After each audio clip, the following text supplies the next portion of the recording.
My brother forged mom's signature to steal her house, so I recorded him confessing and played it in court. I was 29 when mom had her stroke. The doctor said she'd recover, but it would take months of rehab. While I was researching the best facilities and fighting with insurance companies, my brother was already making plans. Someone needs to handle her finances, he said during our first family meeting at the hospital. I'll take care of everything. You focus on her medical stuff. I should have seen the red flags.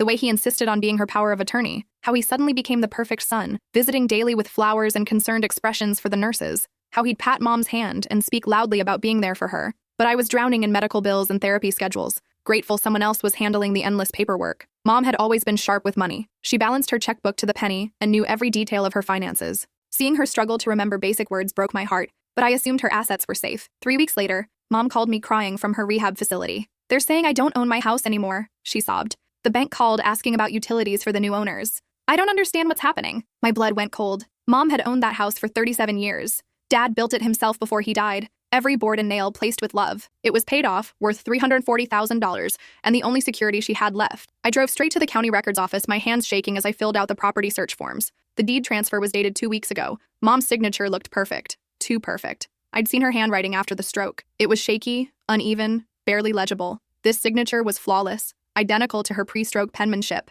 When I confronted my brother at his office, he had an answer for everything. Mom asked me to sell it, he said smoothly, not even looking up from his computer. She can't maintain it anymore. The stairs are dangerous. The money's going into a specialized care fund. What care fund? Where's the money? I want to see the bank statements. It's complicated. Legal trust stuff. You wouldn't understand the tax implications. His condescending tone made my skin crawl. Growing up, he'd always treated me like the stupid little sister who couldn't grasp important matters. That night, I did some digging. The house had been sold to a shell company called Riverside Holdings LLC for $180,000, half its actual value. When I traced the company registration, it led back to my brother's business partner, someone he'd complained about being in debt to for months. They'd essentially stolen $160,000 from our dying mother, but proving forgery would be expensive and time-consuming. Mom was getting weaker daily. Her speech was improving, but slowly. We didn't have months to fight this in court while legal fees piled up. Then I remembered something. My brother's biggest weakness had always been his ego. He couldn't resist bragging when he thought he was smarter than everyone else. In high school, he'd confessed to cheating just to prove how clever his methods were. I called him and played the desperate, confused sister card. I'm worried about Mom's finances, I said, letting my voice shake. Can we meet? I need to understand what you did with the house sale. I feel so lost. We met at his favorite steakhouse downtown. I wore a wire, actually just my phone recording in my jacket pocket, positioned carefully so the microphone faced him. You have to understand, I began, dabbing my eyes with a napkin. I'm not trying to cause problems. I just want to make sure Mom's taken care of. I trust your judgment. He leaned back in his chair, visibly relaxing. The flattery always worked on him. Don't worry, I handled everything perfectly. Mom's going to be fine. But some people are asking questions. The neighbors saw strangers measuring the house. That's the beauty of it, he said, lowering his voice and glancing around. Nobody questions a family transaction. I had the documents drawn up properly, practiced her signature for weeks until it was perfect. My heart pounded so hard I was sure he could hear it. Practiced her signature? Mom's been signing the same way for 40 years. Wasn't hard to copy after I studied her old checks and documents. The notary didn't even question it, just stamped and witnessed like they always do. I kept my voice steady, fighting every instinct to scream at him. What about Mom? What if she remembers agreeing to this when her memory gets better? He laughed. Actually laughed, while cutting into his expensive ribeye. She won't remember. The stroke messed with her memory permanently. Doctor said so himself. And even if she did remember bits and pieces, who's going to believe a sick old woman over proper legal documentation? But if someone investigated the sale price, they won't. I made sure everything looks legitimate on paper. By the time anyone questions anything, the money will be long gone through the business accounts. I've already started moving it offshore. I felt physically sick. He wasn't just stealing from Mom. He was systematically destroying her entire future while she lay helpless in a hospital bed. What happens when she gets out of rehab? Where will she live? Assisted living, he said casually, like we were discussing vacation plans. I've already found a place. Nothing fancy but adequate. Basic care, shared rooms. The state will cover most of it once her assets are properly redistributed. You're talking about putting Mom in a state facility? She'll be fine. Won't know the difference anyway. Better than having the house sit empty while she rots in some expensive private place. I excused myself to the bathroom and immediately backed up the recording to 3 different cloud storage accounts. My hands were shaking so badly I could barely type. When I returned, my brother was already planning his next move, spreading documents across the table like a general planning an invasion. Actually, there's one more thing I need from you, he said. I need you to sign some papers about Mom's ongoing care decisions. Nothing major, just medical authorization stuff so we can make unified decisions. He pulled out a thick folder with his lawyer's letterhead. I recognized the expensive stationery from his previous business deals. What kind of authorization? Standard stuff, power of attorney extensions, medical directives. But it would help if we both agreed on her long-term treatment plan, shows family unity. I scanned the documents carefully. Hidden deep in the legal language was a clause that would give him complete control over Mom's remaining assets, including her life insurance policy worth $200,000 and her pension payments. This gives you power over everything she owns. Someone has to make the hard decisions, he said, his mask of concern slipping slightly. Mom's not capable of managing complex financial matters anymore. The doctors confirmed she has significant cognitive impairment. I haven't seen any reports saying that. You haven't been paying attention to the medical details. Too emotional. I've been handling all the consultations with her neurologist. That was a lie. I'd been to every major appointment, taken notes, asked questions. Mom's cognitive function was improving daily. I need time to think about this. His friendly expression vanished completely. Don't take too long. Mom's condition could deteriorate quickly.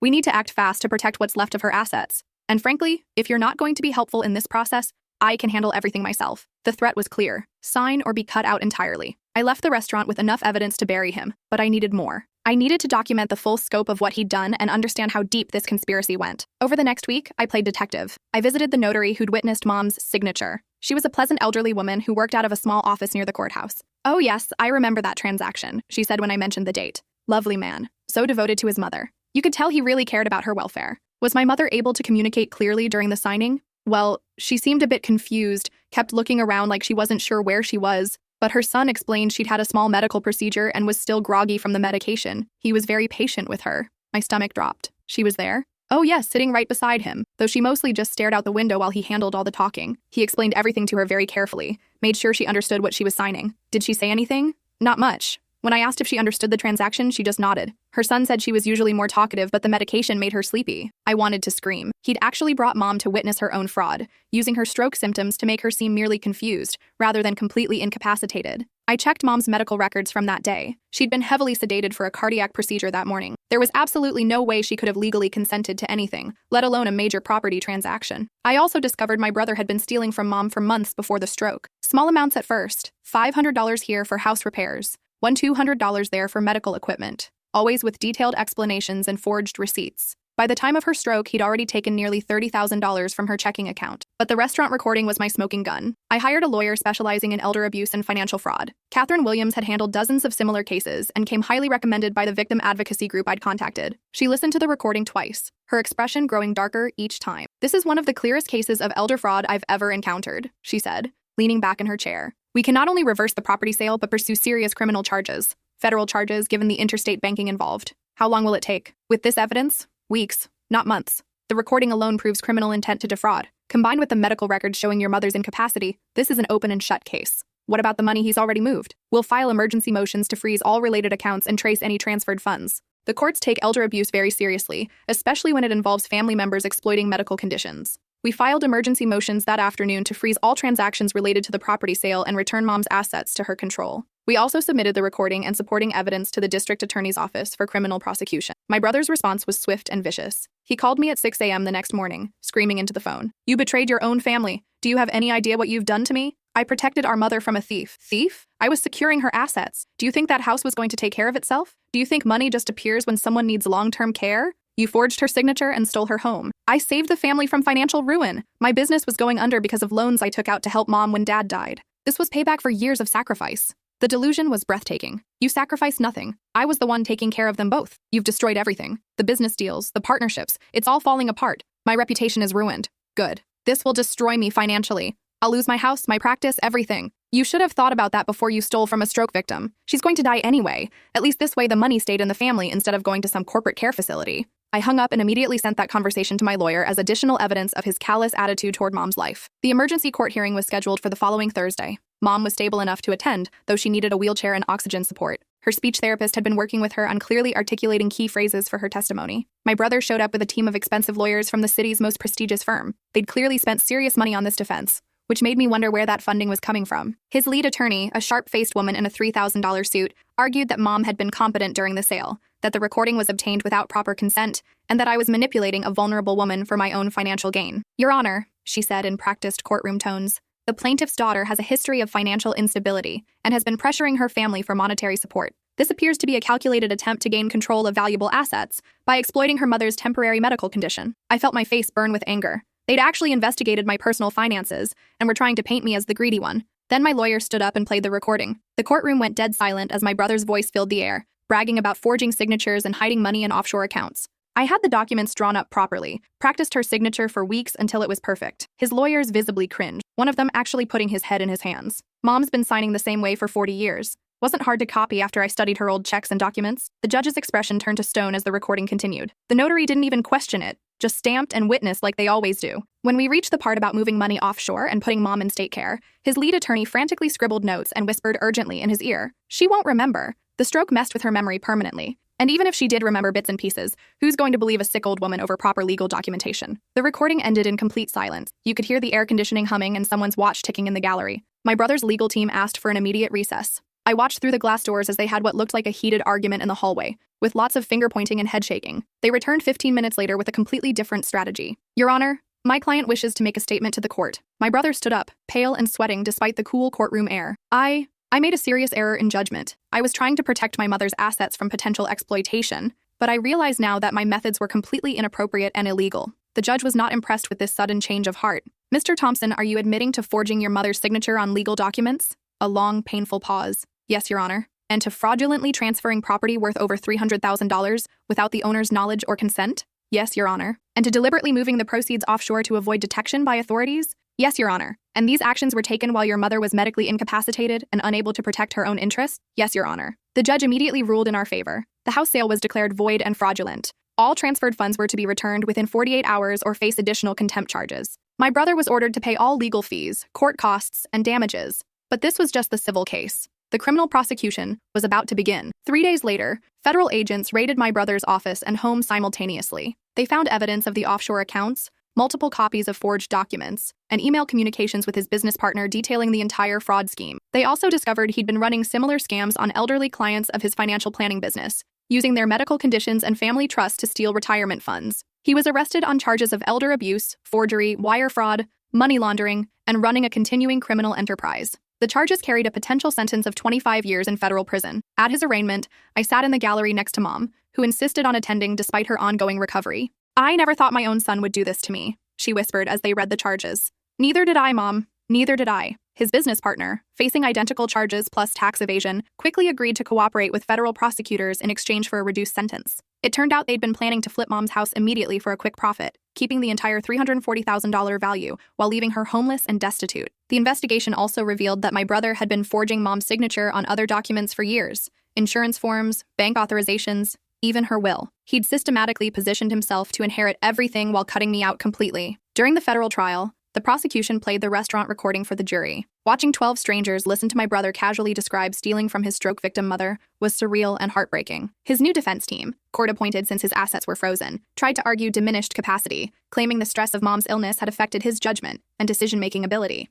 "Ladies and gentlemen of the jury," his lawyer argued, "this is a man who watched his beloved mother suffer a devastating stroke and made desperate decisions to protect her future care. His methods were wrong, but his intentions came from a place of love and panic." The prosecutor's response was devastating. "Love?" she said during closing arguments. The defendant called his own mother a sick old woman who wouldn't be believed. He laughed about her memory loss. He planned to dump her in the cheapest possible care facility while stealing her life savings. That's not love. That's predatory behavior against a vulnerable victim who trusted him completely. The jury wasn't buying the desperation defense. They'd heard the recordings, seen the evidence of premeditation, and learned about the other elderly victims he'd defrauded. They deliberated for less than 3 hours, guilty on all counts. The judge sentenced him to 8 years in federal prison and ordered full restitution plus punitive damages totaling $500,000. His business licenses were permanently revoked, and he was banned from working in any financial or fiduciary capacity. Mom recovered enough to return home, to her own house, 6 months later. She needed daily physical therapy and some assistance with complex tasks, but her mind was sharp again. "I can't believe my own son did this to me," she said one afternoon, as we sat in the garden Dad had planted 40 years ago. "Some people show you who they really are when they think no one's watching. You were watching. Someone had to protect you. Your father would be so proud of you,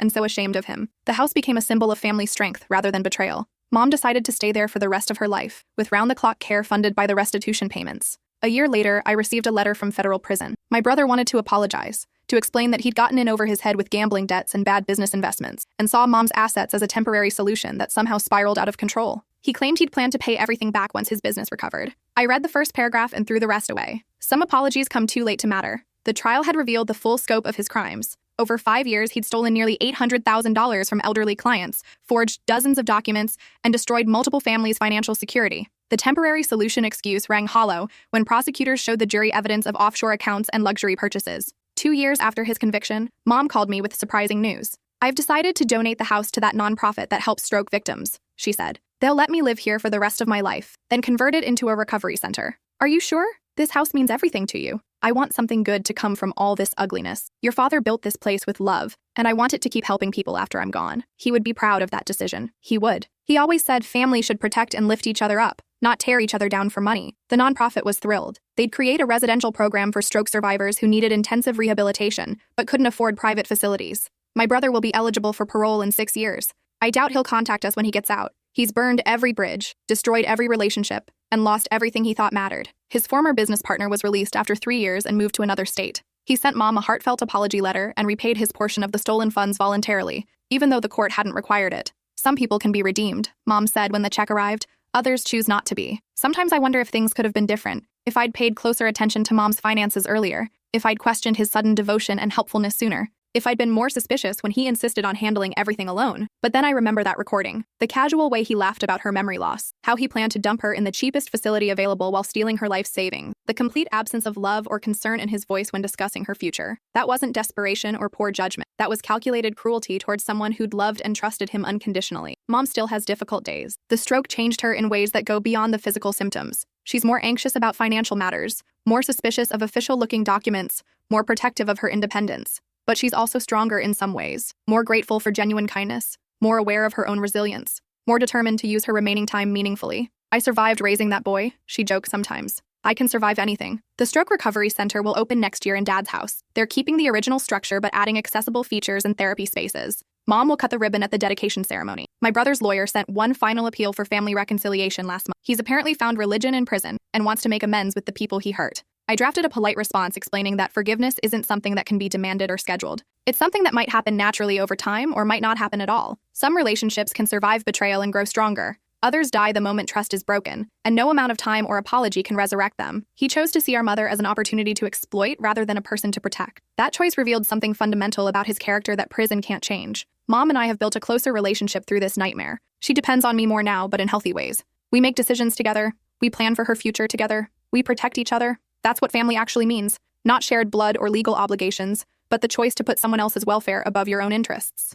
My brother understood the legal definition of family, but never grasped the emotional one. Now he has 8 years in federal prison to think about the difference. But the story didn't end with his conviction. 3 months after he was sentenced, I got a call that would change everything again. "Is this the daughter who exposed the financial fraud case involving elderly victims?" the voice asked. It was Detective Morrison from the Economic Crimes Unit. She explained that my brother's case had opened up a much larger investigation into elder abuse networks operating across multiple states. We've identified at least 12 other families who were victimized by similar schemes. Your recording wasn't just evidence. It was the key that unlocked everything. She wanted me to testify before a grand jury about the methods my brother had used. Apparently, the sophistication of his document forgeries and the psychological manipulation tactics he'd employed were being studied by federal agencies. "Your brother didn't work alone," she explained. "This was part of a coordinated network of financial advisors, notaries, and legal professionals who specifically targeted elderly people with medical vulnerabilities. The scope was staggering. They'd identified over $3 million in stolen assets across the network, with victims ranging from stroke patients to people with early-stage dementia. The recording you made captured him describing techniques that match patterns we've seen in dozens of other cases. He was essentially confessing to being part of a criminal conspiracy. I agreed to testify, but only if Mom was protected from any additional legal proceedings. She'd been through enough trauma.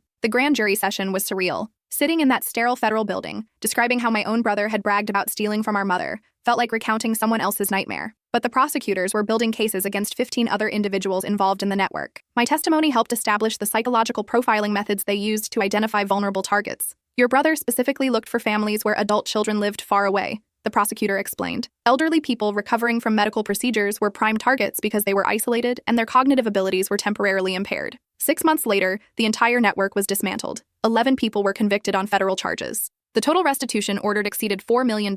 More importantly, the case led to new federal regulations requiring additional witnesses and waiting periods for property transfers involving people over 65 or those with recent medical procedures. Your mother's case literally changed federal law, Detective Morrison told me during a follow-up call. The recording you made probably saved hundreds of other families from similar fraud. But there was another twist I hadn't expected. During the investigation, federal agents discovered that my brother had been planning to fake Mom's death. Among his confiscated files, they found research on how to obtain fake death certificates and forge cremation records. He'd been corresponding with someone who specialized in creating false documents for insurance fraud. The plan was to have your mother die in the state facility, the prosecutor explained during a private meeting. He would collect on her life insurance policy and no one would question what happened to a sick elderly woman in a low-quality care home. I felt like I was going to vomit. He wasn't just planning to steal her money and abandon her, he was planning to make her disappear completely. We found evidence that he'd done this before, she continued. At least 2 other elderly clients who supposedly died in care facilities. We're reopening those cases as potential homicides. The investigation revealed that my brother had been escalating his crimes over several years.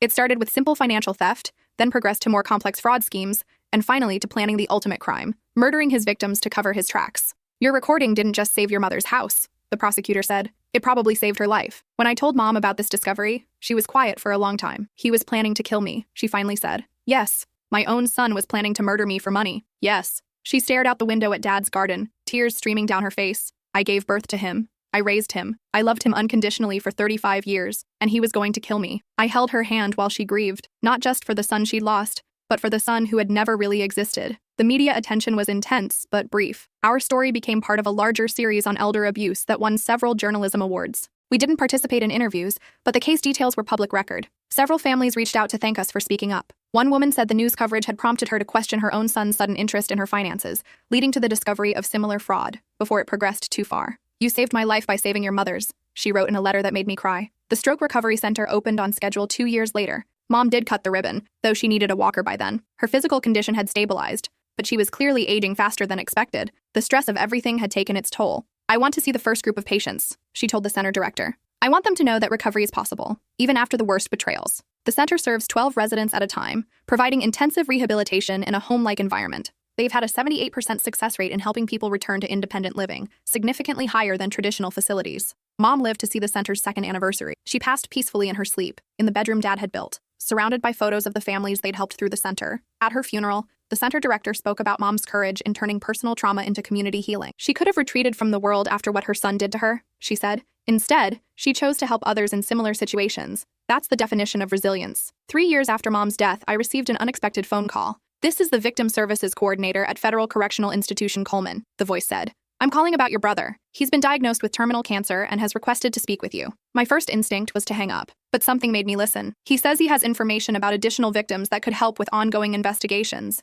but he'll only share it if he can speak with you first. I thought about it for a week. Mom was gone. The center was thriving. Justice had been served. What could he possibly say that would matter now? But then I remembered the other families. If he had information that could help more victims recover their stolen assets, didn't I have an obligation to listen? I agreed to one phone call recorded by prison officials. When his voice came through the phone, he sounded smaller somehow, defeated. I know you have no reason to help me, he began, but I have information about 12 other families who were defrauded by the network. I kept detailed records that the feds never found. Why should I believe you? Because I'm dying, and for the first time in my life, I actually want to do something right. He explained that he'd hidden detailed files about other victims in a safety deposit box registered under a fake name. The information included copies of forged documents, bank routing numbers for hidden accounts, and correspondence with other network members. Some of those families never got their money back, he said. The statute of limitations is running out on several cases. This information could help them file new charges. What do you want in return? Nothing. I'm dead in 6 months either way. I want you to know that what I did to Mom was the worst thing I've ever done, and I've done a lot of terrible things. Are you asking for forgiveness? A long pause. No, I don't deserve forgiveness. I'm asking you to help the people I hurt, even though it won't change anything for Mom. I hung up and called Detective Morrison. She was skeptical but agreed to follow up on the information. The safety deposit box was exactly where he said it would be. Inside were detailed records of 14 additional fraud cases, totaling over $2 million in stolen assets. The information led to new prosecutions and asset recovery for 9 families who had given up hope of ever seeing justice. My brother died in prison medical facilities 4 months later. I didn't attend the funeral. There wasn't one. His body was cremated and the ashes disposed of by the state. But those final documents helped recover nearly $1.8 million for elderly victims across 4 states. He spent his last months actually helping people instead of hurting them, Detective Morrison told me. It doesn't erase what he did, but it's something. It's what Mom would have wanted, I replied. She always believed people could change, even when evidence suggested otherwise. 5 years after Mom's death, the Stroke Recovery Center has helped over 200 families rebuild their lives after medical crises. They've expanded to include programs for other neurological conditions and have a waiting list of families who want to participate. The center keeps a memorial garden where families can honor loved ones who've been affected by elder abuse. Mom's memorial stone sits in the center, surrounded by flowers that bloom year-round. The inscription reads, "She turned betrayal into healing and pain into purpose." I visit every month, usually on the anniversary of the day I recorded that conversation in the restaurant. Sometimes I bring flowers, sometimes I just sit on the bench Dad built and think about the strange path that led us here. My brother's story could have ended with simple greed and family destruction. Instead, it became a catalyst for legal changes that protect thousands of elderly people every year. Mom's story could have ended with victimization and loss. Instead, it became a foundation for healing that will outlast all of us. That's the difference between people who choose to build and people who choose to destroy. One leaves scars that fade over time, the other leaves legacies that grow stronger with each passing year. I know which one Mom would want to be remembered for, and I know which one she succeeded in creating. But even that wasn't the end of the story. 7 years after Mom's death, I received a call that would bring everything full circle in a way I never expected. "Ms. Thompson," the voice said, "this is Director Reynolds from the National Elder Justice Center. We have a proposition for you." She explained that the federal government was creating a new task force to combat elder abuse,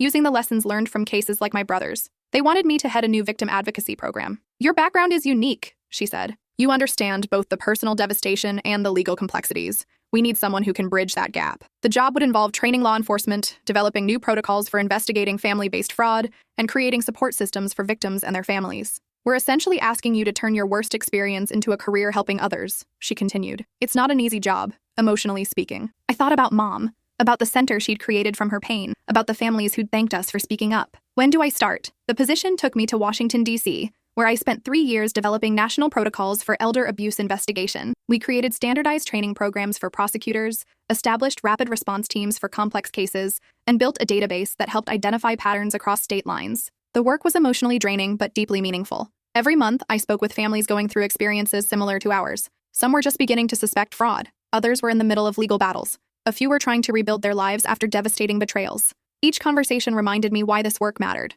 During my time in D.C., I met Patricia Williams, whose daughter had stolen her retirement funds and forged her will. Unlike our case, Patricia's daughter had managed to complete the fraud before being caught, leaving her elderly mother homeless and destitute. "I lost everything," she told me during our first meeting. "My house, my savings, my trust in family. But the worst part is that I still love her. How do you stop loving your child even after they destroy you?" I couldn't answer that question. I still couldn't answer it. But I could help her navigate the legal system, connect with support services, and understand that survival was possible. Patricia became one of the first residents at a recovery facility we helped establish in Virginia. 6 months later, she was volunteering at a local senior center, sharing her story to help others recognize warning signs of family fraud. "You can't get back what you've lost," she told me, "but you can build something new from the pieces that remain." The advocacy work led to my involvement in drafting federal legislation, the Family Protection Act, which created stronger penalties for family members who defraud elderly relatives and established mandatory reporting requirements for financial institutions. The bill passed with bipartisan support, largely because of testimony from victims like Patricia and the detailed documentation we'd gathered from hundreds of cases. "This law will prevent thousands of families from experiencing what you went through," Senator Rodriguez told me after the signing ceremony.